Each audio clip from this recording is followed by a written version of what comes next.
Hello everyone, good evening. I wish I could have been there with you in person. We tried, we really did, but unfortunately we couldn't make it work. But thank you, Rebuilding Alliance, for this wonderful Storytellers Media and Education Award. It's always so gratifying to receive heartfelt recognition and acknowledgement for the work one does. So thank you very much. I consider myself, like most of you in the room, as knowing in more detail than most about what has been and continues to be happening in illegally occupied Palestine. But the true impetus that caused me to literally change the trajectory of my life and become a storyteller, a filmmaker, is because I went to Palestine and I saw in real life what I knew to be taking place, but on the ground, in reality, with my own two eyes. So if you can go visit and you haven't visited, go. It's a must. Because beyond the truths and the proofs and the facts and the figures and the maps and the books, which I'm sure many of you are familiar with, when you find yourself in the heart of occupied Palestine /apartheid Israel, and to your left is Ariel, one of the biggest illegal settlements that Netanyahu very comfortably refers to as the heart of Israel. And then a little further on is another settlement, and a bit further on another one.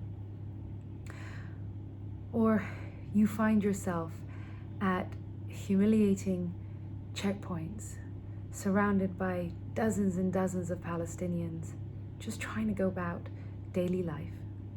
Hundreds of Palestinians trying to get to work. Or you find yourself in squalid refugee camps, or sipping tea with a beautiful, simple family on the ruins of their recently demolished home. Or you find yourself in conversation with a mother whose 13-year-old son was quite literally ripped out of bed in the dead of night, blindfolded, tied, and taken away by armed soldiers to military prison. And she's describing to you how the last time she tried to visit, they refused her visitation, and they wouldn't even take the jumper she had bought for her son to wear that winter in prison.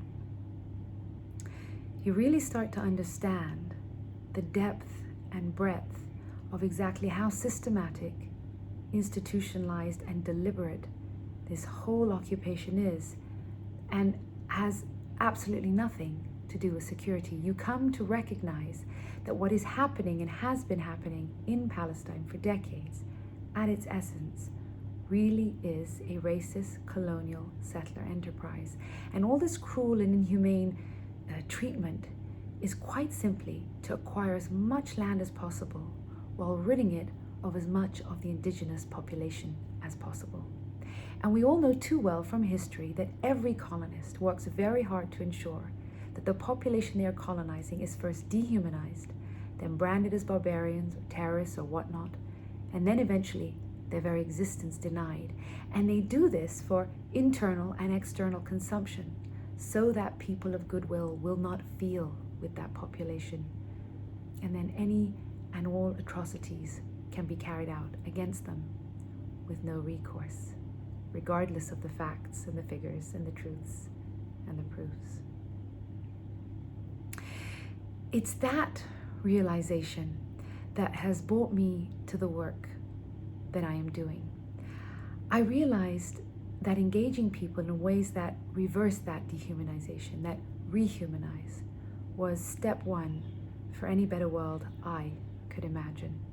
So I chose art, the art of film, the art of storytelling through film, to do that, because in my opinion, art is possibly the most effective form of meaningful human communication, because art speaks to the heart, and that is the main way you can humanize. That is the main way you can draw empathy, because we can have all the facts and figures, which are very important, don't get me wrong, and they have their place, but unless you've opened people's hearts, you will not be able to access their minds or even their sense of reason. What really influences people is when they receive information that hits them where they feel. And you can only really do that with stories. People love stories. We're all attracted to them as human beings. It's in our nature. It's why we like a good film or a good book, or why we read the news or go on social media every day.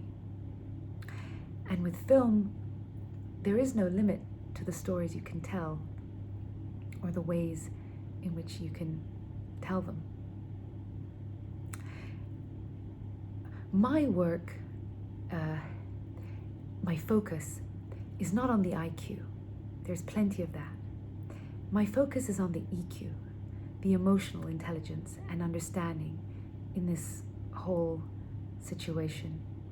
For people to realize and recognize that Palestinians love, live, laugh, breathe, and bleed just like anyone else. It seems so simple, but that's what seems to be missing from the narrative. So this Storytellers Award from Rebuilding Alliance tells me that my work, my art, my storytelling has resonated with you. So thank you. And thank you, Rebuilding Alliance, for the work that you will do. I hope you enjoy the rest of your evening. Thank you.